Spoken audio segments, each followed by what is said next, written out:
नमस्कार, सुप्रभात। स्वागत है आप सभी का। मैं हूं आपके साथ प्रीति। शुरुआत करेंगे हेडलाइंस के साथ। उत्तर प्रदेश में छठे दौर के मतदान की तैयारियां पूरी। 7 जिलों की 49 सीटों पर वोटिंग कल। मणिपुर में पहले दौर की 38 सीटों पर भी डाले जाएंगे वोट।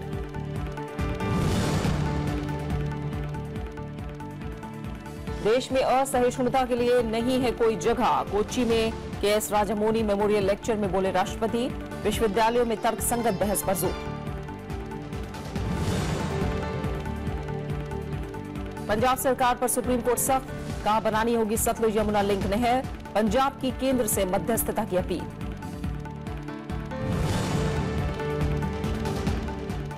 नेपाल के सामाजिक आर्थिक विकास के लिए प्रतिबद्ध है भारत। काठमांडू में निवेश शिखर सम्मेलन में वित्त मंत्री अरुण जेटली का बयान।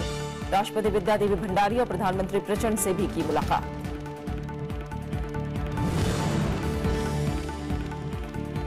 और दुबई टेनिस चैंपियनशिप के सेमीफाइनल में बोपन्ना और मार्कोवस्की की जोड़ी। क्वार्टर फाइनल में रोमानिया के फ्लोरिन और सर्बिया के विक्टर की जोड़ी को दी मात। पुरुष सिंगल्स के दूसरे दौर में बाहर हुए रॉजर फेडरर। शुरुआत चुनाव से जुड़ी खबरों के साथ।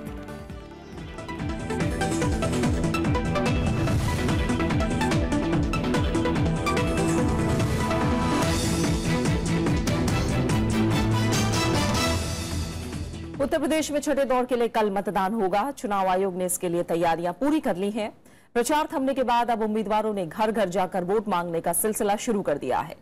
इस दौर में 7 जिलों की कई अहम सीटों पर लोगों की अभी से निगाहें टिकी हैं। छठे दौर में करीब 2.25 करोड़ मतदाता 635 उम्मीदवारों की किस्मत का फैसला करेंगे। बीएसपी ने सभी 49 सीटों पर उम्मीदवार उतारे हैं, तो वहीं बीजेपी 45, समाजवादी पार्टी 40, अरवली 36 और कांग्रेस 10 सीटों पर मैदान में है। छठे दौर में 17,926 मतदान केंद्र बनाए गए हैं। इस दौर में आजमगढ़, गोरखपुर समेत 7 जिलों में मतदान होना है। पिछले चुनाव में समाजवादी पार्टी को इस इलाके में एक तरफा जीत मिली थी, लेकिन इस बार समीकरण बदले हुए हैं। उत्तर प्रदेश में छठे दौर के लिए चल रहा प्रचार कल शाम 5 बजे थम गया। इससे पहले चुनाव में उतरी सभी पार्टियों के दिग्गज नेताओं ने उम्मीदवारों के पक्ष में प्रचार किया। चुनाव के आखिरी 2 चरण के लिए बीजेपी, बीएसपी, समाजवादी पार्टी और कांग्रेस ने पूर्वांचल में अपनी पूरी ताकत झोंक दी। गुरुवार को महाराजगंज और वाराणसी में कांग्रेस उपाध्यक्ष राहुल गांधी ने आरोप लगाया कि केंद्र सरकार पिछले 3 साल में युवाओं को रोजगार देने में विफल रही है।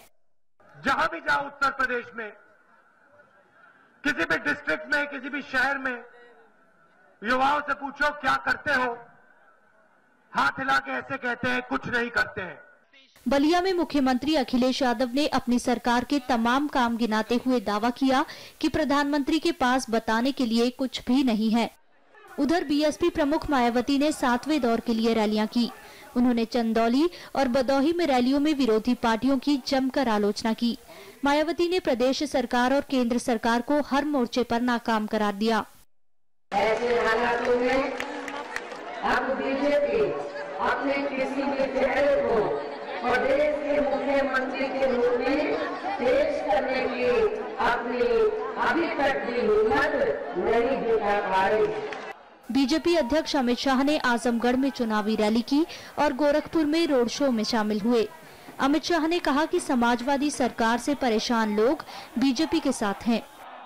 उत्तर प्रदेश का गांव-गांव, नगर-नगर एक जातिवाद, परिवारवाद और तुष्टीकरण की राजनीति से परेशान है। यूपी की जनता ने तय किया है अब की बार। इसके अलावा कांग्रेस के गुलाम नबी आजाद और राज बब्बर समेत दूसरे नेताओं ने अपनी अपनी पार्टियों के पक्ष में चुनाव प्रचार किया। श्याम सुंदर के साथ कृति मिश्रा, राज्यसभा टीवी। बीएसपी ने कहा है कि चुनाव आयोग को उसके साथ साथ समाजवादी पार्टी, बीजेपी और कांग्रेस समेत सभी दलों से नोटबंदी के बाद अपने अपने खातों में जमा किए गए धन का विवरण मांगना चाहिए। बीएसपी के राष्ट्रीय महासचिव सतीश चंद्र मिश्रा की टिप्पणी चुनाव आयोग के उस कदम के बाद आई है जिसमें आयोग ने बहुजन समाज पार्टी से नोटबंदी के बाद अपने खाते में जमा किए गए धन के बारे में विस्तृत जानकारी मांगी है। आयोग ने बीएसपी प्रमुख मायावती को नोटिस जारी करके इस बारे में 15 मार्च तक जवाब मांगा है। सतीश चंद्र मिश्रा ने कहा कि बीएसपी समय सीमा के भीतर जवाब दाखिल कर देगी क्योंकि उसने कुछ गलत नहीं किया है। प्रवर्तन निदेशालय ने 26 दिसंबर को जांच में पता लगाया था कि 8 नवंबर को नोटबंदी के बाद बीएसपी के यूनियन बैंक ऑफ इंडिया के खाते में 104 करोड़ रुपए से ज्यादा की धनराशि जमा की गई थी। हालांकि पार्टी प्रमुख मायावती ने तब साफ कहा था कि इस पैसे का बीएसपी के पास पूरा हिसाब है और ये रकम कार्यकर्ताओं से जमा चंदे का हिस्सा है।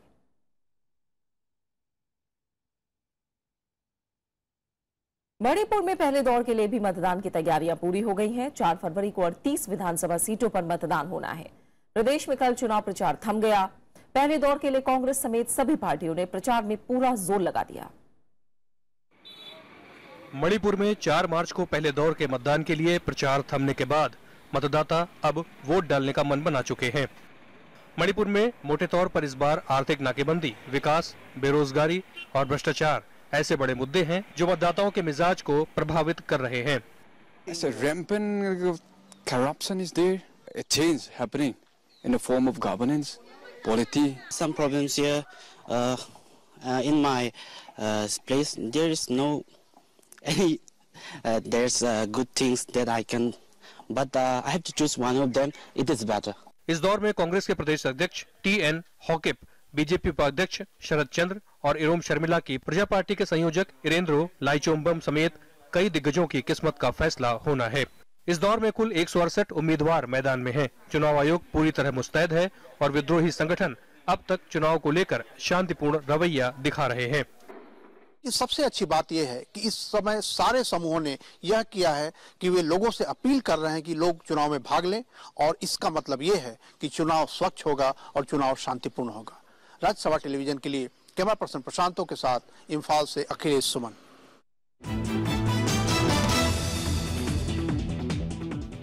और अब कुछ और अहम खबरें। हरियाणा में चल रहा जाट आरक्षण आंदोलन दिल्ली पहुंच गया है। आरक्षण समेत 7 मांगों को लेकर जाट समुदाय के लोगों ने कल जंतर मंतर पर धरना दिया और संसद का घेराव करने की कोशिश की। जाट प्रदर्शनकारियों ने अपनी मांगों के समर्थन में जल्द ही दिल्ली कूच की चेतावनी दी है। दिल्ली के जंतर मंतर पर प्रदर्शन कर रहे ये हैं जाट समुदाय के लोग, जो आरक्षण समेत दूसरी मांगों के समर्थन में प्रदर्शन कर रहे हैं। गुरुवार को हरियाणा, राजस्थान, उत्तर प्रदेश समेत कई राज्यों से जाट दिल्ली पहुंचे। अपनी मांगों और सरकार के रुख से नाराज जाट प्रदर्शनकारियों ने संसद का घेराव करने की भी कोशिश की। जाट आरक्षण संघर्ष समिति के अध्यक्ष यशपाल मलिक ने चेतावनी दी है कि जाटों की मांगे नहीं मानी गई तो वो दिल्ली का घेराव करेंगे। 50 लाख लोग होली के बाद दिल्ली में घुसेंगे और वे अपने ट्रैक्टर ट्रॉलियों से अनिश्चित काल के लिए आएंगे। कोई अप्रिय घटना नहीं होगी, लेकिन सरकार साजिश रचेगी तो निश्चित रूप से उसमें ये गाज भी हो सकती है। जाट हरियाणा में 13 मार्च से असहयोग आंदोलन भी करेंगे। उन्होंने बिजली पानी का बिल और बैंक का लोन न चुकाने का ऐलान किया है। जाट अपनी मांगों को लेकर बीते कई दिनों से हरियाणा के सभी जिलों में धरना दे रहे हैं। उनकी मांग है कि जाट समुदाय को सरकारी नौकरियों और शैक्षणिक संस्थानों में आरक्षण दिया जाए और इसे संविधान की 9वीं सूची में डाला जाए। इसके अलावा पिछले साल फरवरी में आंदोलन के दौरान मारे गए जाट युवाओं के परिजनों को नौकरी दी जाए। जाट युवकों पर दर्ज केस वापस लिए जाएं और गिरफ्तार लोगों की रिहाई हो। साथ ही जातीय द्वेष फैलाने वाले अधिकारियों और कर्मचारियों पर कार्रवाई की मांग शामिल है। जो बच्चे जेल में बंद पड़े हैं उनको छोड़ना चाहिए और जिन बच्चों पे केस दर्ज हुआ है उनका केस हटाने चाहिए और जाटों को आरक्षण मिलना चाहिए। हरियाणा सरकार का कहना है कि जाटों की ज्यादातर मांगे मान ली गई हैं, लेकिन आरक्षण का मामला अदालत में लंबित है। पिछले साल हुए जाट आंदोलन के दौरान हिंसा में 30 से ज्यादा लोग मारे गए थे और सैकड़ों लोग घायल हुए थे। साथ ही करोड़ों रुपए की संपत्ति का नुकसान हुआ था। प्रणव गोस्वामी, राज्यसभा टीवी। रेल मंत्री सुरेश प्रभु ने कल कई परियोजनाओं का शुभारंभ किया। इसमें माल भाड़ा संबंधी कार्य योजना, डबल स्टिक कंटेनर सेवा और रोरो सेवा शामिल है। रोरो सेवा से राष्ट्रीय राजधानी क्षेत्र दिल्ली को काफी फायदा होगा। ट्रैफिक की समस्या से निपटने के लिए भारतीय रेल की रोल ऑन रोल ऑफ यानी रोरो सेवा से एक नई उम्मीद जगी है। रोरो सेवा का शुभारंभ रेल मंत्री सुरेश प्रभु ने किया। रोरो सेवा का रूट 82 किलोमीटर का है। रोरो सेवा के तहत गुड़गांव में गढ़ी हरसारू से लदे ट्रक पटेल नगर, दिल्ली सफदरजंग, हजरत निजामुद्दीन और गाजियाबाद के रास्ते मुरादनगर तक पहुंचाए जाएंगे, जिससे दिल्ली में वायु प्रदूषण घटेगा और सड़कों पर भीड़ कम होगी। This will lead to a very positive cascading effect on the economy as a whole. So I think this is extremely important and I hope people will understand a larger picture of this. राष्ट्रीय राजधानी क्षेत्र में रोज 25,000 heavy ट्रकों समेत 66,000 truck आते हैं। 15,000 truck केवल दिल्ली से गुजरते हैं। सुबह 7 बजे से रात 11 बजे तक ट्रकों की आवाजाही प्रतिबंधित है। ऐसे में रोरो सेवा से दिन में भी ट्रकों की आवाजाही संभव हो सकेगी। ट्रकों को 1400 से 2600 रुपए तक लगने वाला ग्रीन टैक्स भी नहीं देना होगा। वहीं दिल्ली में 500 से 900 रुपए तक लगने वाले टोल टैक्स के अलावा डीजल और समय की भी बचत हो सकेगी। वहीं रेलवे को इससे अतिरिक्त माल भाड़ा भी मिल सकेगा। So this is another very interesting initiative. We are already working on it in Konkan Railway, and that has been very successful. This will give us extra revenue also.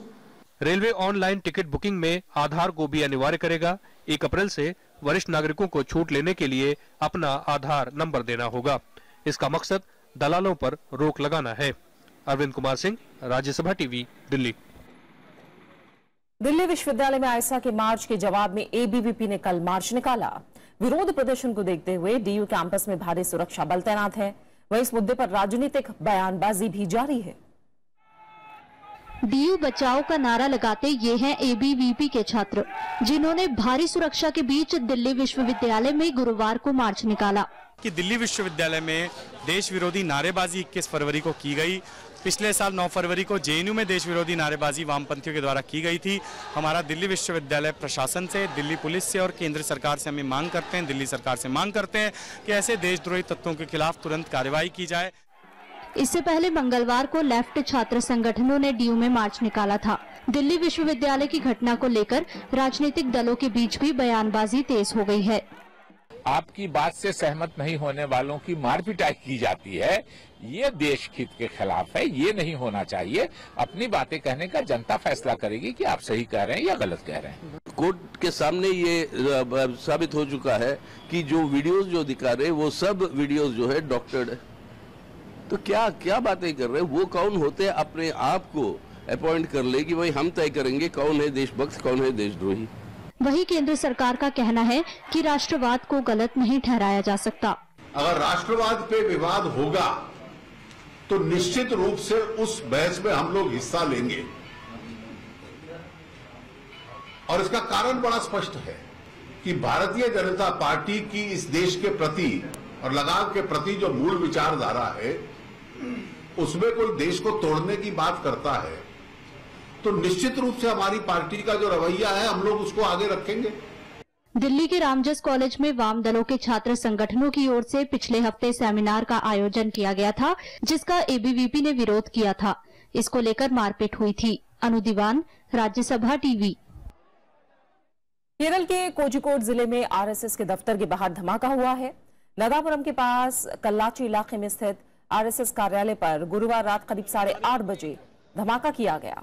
हमले में आरएसएस के 4 कार्यकर्ता बुरी तरह से जख्मी हुए हैं। धमाके के बाद पुलिस ने इलाके की सुरक्षा कड़ी कर दी है। फिलहाल किसी ने हमले की जिम्मेदारी नहीं ली है।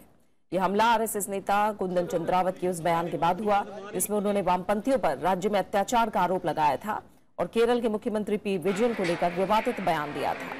हालांकि आरएसएस ने अपने प्रचारक के बयान से खुद को अलग कर लिया था।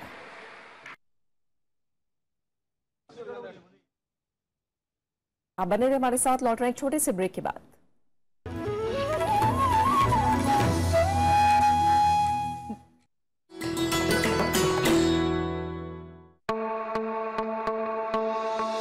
लामायूरू गुम्पा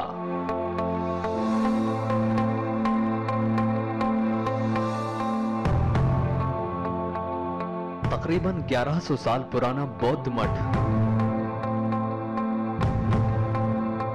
फातुला से 15 किलोमीटर दूर श्रीनगर राजमार्ग पर स्थित इस मठ में कभी रहते थे 400 से ज्यादा लामा। दुनिया भर में मशहूर है इसकी सजावट और सैकड़ों कलाकृतियां। बौद्ध गुरु नरूपा ने यहाँ एक गुफा में कई साल की आराधना। मठ परिसर में है भगवान बुद्ध के अवतारों को समर्पित कई खूबसूरत मंदिर।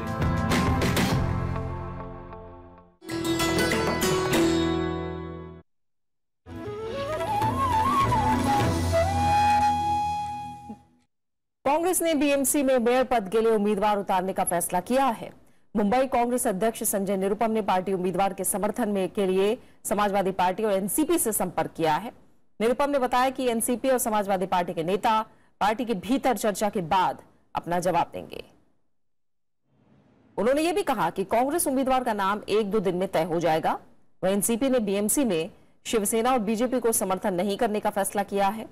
पार्टी के महाराष्ट्र प्रदेश अध्यक्ष सुनील तटकरे ने कहा कि शिवसेना के पास बीजेपी सरकार से समर्थन वापस लेने का मादा नहीं है। बीएमसी चुनाव में एनसीपी के 9 पार्षद चुनकर आए हैं। शिवसेना 84 सीटों के साथ पहले नंबर पर है, बीजेपी 82 और कांग्रेस 31 सीटों के साथ दूसरे और तीसरे नंबर पर है। मेयर बनाने के लिए 114 वोटों की जरूरत है।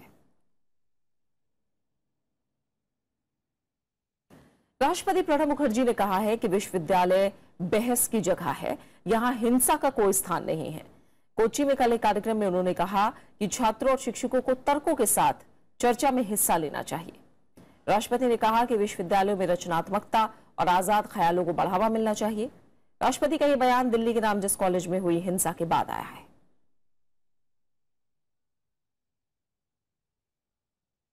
Free expression which are essential to advance a nation. Can we put a record of this thinking? Supreme court ने सतलुज यमुना लिंक नहर पर कड़ा रुख अख्तियार कर लिया है। कोर्ट ने कल कहा कि पंजाब को हर हाल में नहर बनानी होगी। कोर्ट ने साफ किया कि पंजाब को 5 सदस्यीय संविधान पीठ का फैसला मानना होगा। पंजाब सरकार के वकील ने कहा कि पीठ का फैसला बाध्यकारी नहीं है क्योंकि यह फैसला सलाहकारी था। उन्होंने कहा कि पंजाब का कानून अभी भी मान्य है। हरियाणा सरकार ने इसका विरोध किया और कहा कि अगर पंजाब की बात मानी गई तो इससे संघीय ढांचा खतरे में पड़ जाएगा। पंजाब ने इस मामले में केंद्र सरकार की मध्यस्थता की मांग भी की और इस बारे में सुप्रीम कोर्ट को निर्देश देने को कहा। अगली सुनवाई 28 मार्च को होगी। काले धन का पता लगाने के लिए सुप्रीम कोर्ट की ओर से गठित विशेष जांच दल ने अब तक 70,000 करोड़ रुपए काले धन का पता लगाया है। काले धन के बारे में कटक में हुई उच्च स्तरीय बैठक के बाद विशेष जांच दल के उपाध्यक्ष जस्टिस अरिजीत पसायत ने जानकारी दी। उन्होंने कहा कि भविष्य में और काले धन का पता चलने की उम्मीद है। न्यायमूर्ति पसायत ने यह भी बताया कि अप्रैल के पहले हफ्ते में काले धन की जांच से संबंधित समिति सुप्रीम कोर्ट को 6ठी अंतरिम रिपोर्ट सौंपेगी। उन्होंने कहा कि एसआईटी ने पिछले 2 साल में अंतरिम रिपोर्ट के जरिए काले धन को रोकने के लिए कई सिफारिशें की हैं। इनमें से कई सिफारिशों को केंद्र ने स्वीकार कर लिया है जबकि कुछ पर विचार चल रहा है।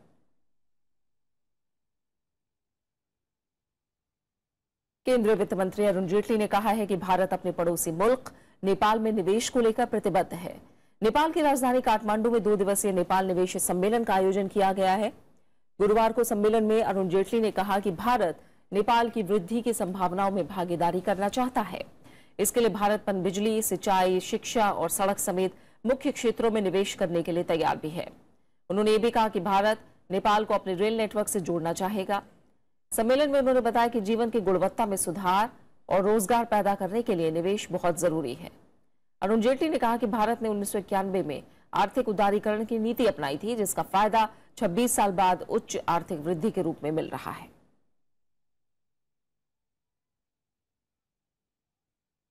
दिल्ली में अतिथि शिक्षकों के वेतनमान में 70% से ज्यादा इजाफा हुआ है। दिल्ली सरकार के फैसले पर उपराज्यपाल अनिल बैजल ने मोहर लगा दी है।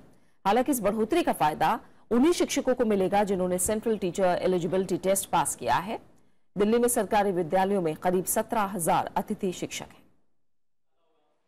लंबे इंतजार के बाद दिल्ली में अतिथि शिक्षकों की वेतन बढ़ोतरी की मांग पूरी हो गई है। दिल्ली के उप मुख्यमंत्री मनीष सिसोदिया ने बताया कि दिल्ली सरकार गेस्ट टीचर को स्थायी करने के लिए भी योजना पर काम कर रही है। सरकार चाहती है कि वो लागू हो, लेकिन जब तक वो लागू हो उससे पहले सभी गेस्ट टीचर्स को एक डिग्निफाइड, एक सम्मानजनक जीवन जी सकें, उनको एक अच्छी तनख्वाह महीने के अंत में मिल सके, उसके लिए ये बहुत बड़ा डिसीजन है। दिल्ली सरकार ने ये फैसला पिछले साल दिसंबर में लिया था, जिसे उपराज्यपाल की मंजूरी मिल गई है। प्राइमरी अध्यापकों को 17,500 की जगह अब 31,000 रुपए, टीजीटी अध्यापकों को 20,000 की जगह 32,000 और पीजीटी अध्यापकों को करीब 33,000 रुपए वेतन मिलेगा। वेतन बढ़ने से अध्यापकों ने खुशी जताई है। सर ये हमारे फेवर में आया है और जो है अभी हमारी जो है सैलरी इंक्रीज कर दी है, इसके लिए हमने काफी लंबे समय से संघर्ष किया था।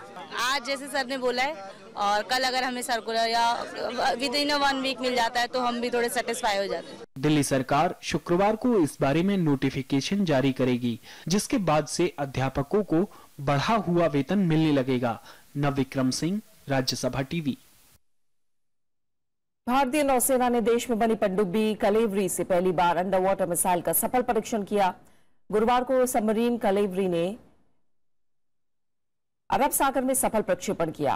प्रोजेक्ट 75 के तहत बनाई जा रही भारत की 6 स्कॉर्पिन श्रेणी की पनडुब्बियों में से पहली पनडुब्बी का प्रक्षेपण किया गया। परीक्षण के दौरान पनडुब्बी ने पहली बार में ही स्वदेशी मिसाइल से लक्ष्य पर सही निशाना लगाया। रक्षा मंत्रालय ने कहा है कि सभी 6 पनडुब्बियों पर युद्धपोत रोधी ये मिसाइल लगी होंगी। फ्रांसीसी कंपनी DCNS की डिजाइन की गई पनडुब्बियों का निर्माण मुंबई स्थित मजगांव डॉक लिमिटेड में किया जा रहा है।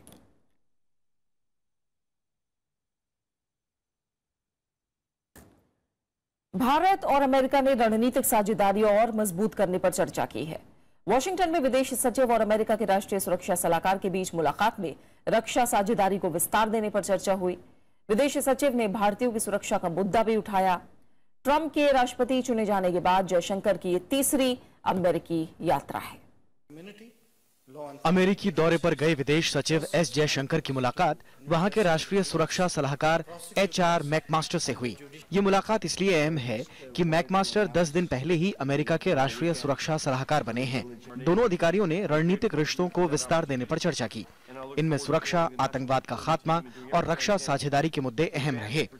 विदेश सचिव की मुलाकात हाउस ऑफ रिप्रेजेंटेटिव के अध्यक्ष पॉल रेयान से भी हुई। इस बैठक में आपसी रिश्तों को मजबूत करने पर चर्चा हुई। पॉल रेयान ने बयान में कहा कि अमेरिका और भारत के रिश्ते लोकतंत्र और आजादी के साझा मूल्यों से बंधे हैं। दोनों देशों के पास आर्थिक और रक्षा साझेदारी मजबूत करने का सुनहरा मौका है। पॉल रेयान ने हाउस ऑफ रिप्रेजेंटेटिव की तरफ से कंसास में एक भारतीय इंजीनियर की हत्या पर शोक जताया। इस हत्या के बाद अमेरिका में रह रहे भारतीयों की सुरक्षा का मुद्दा अहम हो गया है। विदेश सचिव ने दोनों बैठकों में भारतीयों की सुरक्षा के मुद्दे को प्रमुखता से उठाया। अमेरिका में ही नहीं, जहां भी इस तरीके की जरूरत होगी, सरकार हमेशा उच्च अधिकारियों के साथ दूसरे देशों में एंगेज रहेगी, उनके साथ इस बारे में बात करती रहेगी और इस मुद्दे को पर आगे भी हम उनसे एंगेज रहेंगे। H-1B वीजा पर अमेरिकी नीति को लेकर भी भारत में चिंता है। घरेलू स्तर पर रोजगार बढ़ाने के लिए H-1B वीजा की शर्तों को कठोर बनाने की कोशिश हो रही है। इससे सीधे तौर पर भारत के IT पेशेवरों पर असर पड़ेगा। हालांकि राष्ट्रपति डोनाल्ड ट्रंप ने बुधवार को अमेरिकी कांग्रेस में इस पर नरम रुख अपनाने का संकेत दिया। उन्होंने कहा है कि वीजा देते वक्त योग्यता को प्राथमिकता दी जाएगी। Bureau report, Rajya Sabha TV. रक्षा मंत्री मनोहर पर्रिकर ने आशंका जताई है कि अफगानिस्तान के काबुल में हुए धमाकों में रासायनिक हथियारों का इस्तेमाल किया गया है। हालांकि उन्होंने कहा कि अभी इस बारे में पुख्ता सबूत नहीं है। दिल्ली में DRDO के कार्यक्रम में उन्होंने कहा कि जिस तरह की मीडिया रिपोर्ट और धमाकों की आसपास की तस्वीरें उन्होंने देखी हैं, वो काफी विचलित करने वाली हैं। रक्षा मंत्री ने कहा कि हमारी सेना किसी भी स्थिति से निपटने के लिए पूरी तरह सक्षम है। काबुल में बुधवार को हुए 2 धमाकों में 2 दर्जन से ज्यादा लोग मारे गए थे। सीरियाई सेना ने प्राचीन पल्मायरा शहर को आतंकी संगठन इस्लामिक स्टेट के कब्जे से पूरी तरह आजाद करा लिया है। सेना ने ज्यादातर हिस्सों को अपने कब्जे में ले लिया है। पल्मायरा को छुड़ाने के लिए सीरिया और रूस की सेना को 3 हफ्ते पहले साझा अभियान चलाया था। हालांकि सेना ने अभी भी कुछ आतंकियों के छिपे होने की आशंका जताई है। IS आतंकियों ने दिसंबर में आतंकियों ने यूनेस्को की सूची में शामिल इस शहर पर फिर कब्जा कर लिया था। इस दौरान उन्होंने शहर के कुछ हिस्सों को तबाह कर दिया था।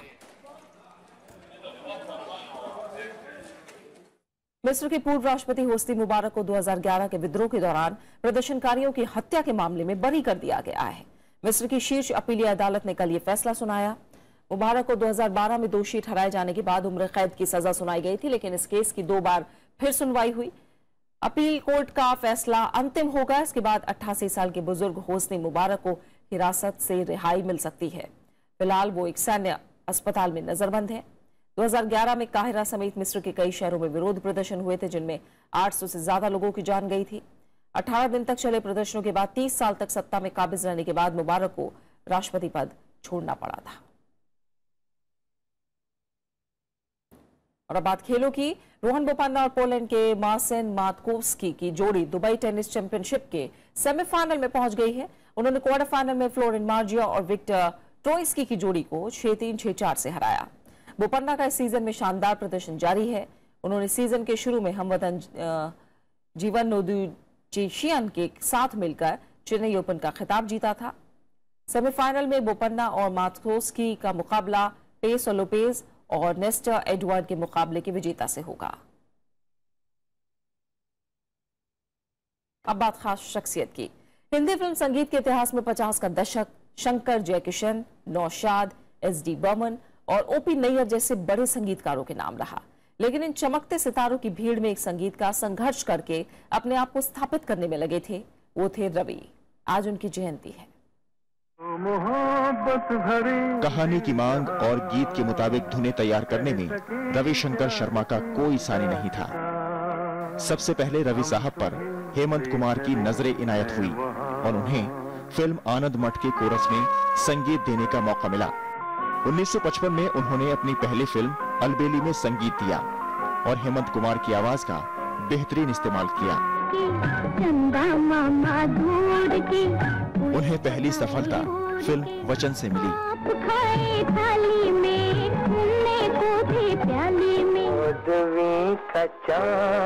14वीं का चांद टाइटल ट्रैक आज भी किसी की खूबसूरती को बयां करने वाला बेहतरीन नगमा है। जो भी हो तुम खुदा की कसम लाजवाब हो। डी.आर. चोपड़ा के साथ रवि साहब ने कई बेहतरीन नगमों को रचा और हिंदी फिल्मों को महेंद्र कपूर के रूप में एक नई आवाज दी।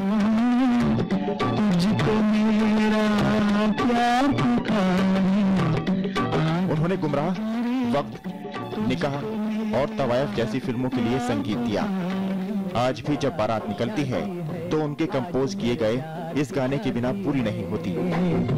यार की शादी है, मेरे दिलदार की शादी है। रवि साहब का संगीत बेमिसाल है और आने वाले समय में भी इनका संगीत कानों में गूंजता रहेगा। लगता है जैसे सारे संसार की शादी है। Bureau report, Rajya Sabha TV. और अब आखिर में हेडलाइंस।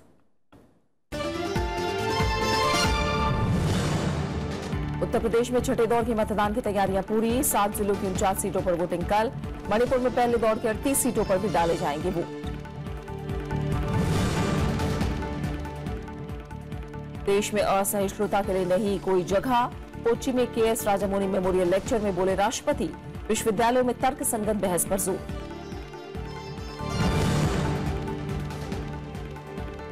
पंजाब सरकार पर सुप्रीम कोर्ट सख्त, कहा बनानी होगी सतलुज यमुना लिंक नहर। पंजाब की केंद्र से मध्यस्थता की अपील।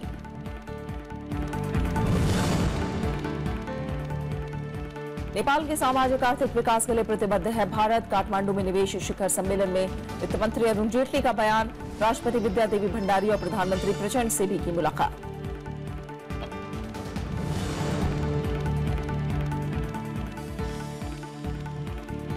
और दुबई टेनिस चैंपियनशिप के सेमीफाइनल में बोपन्ना और मातकोव्स्की की जोड़ी। क्वार्टर फाइनल में रोमानिया के फ्लोरिन और सर्बिया के विक्टर की जोड़ी को दी मात। पुरुष सिंगल्स के दूसरे दौर में बाहर हुए रॉजर फेडरर। फिलहाल इस बुलेटिन में इतना ही। आगे आप देश देशांतर। नमस्कार।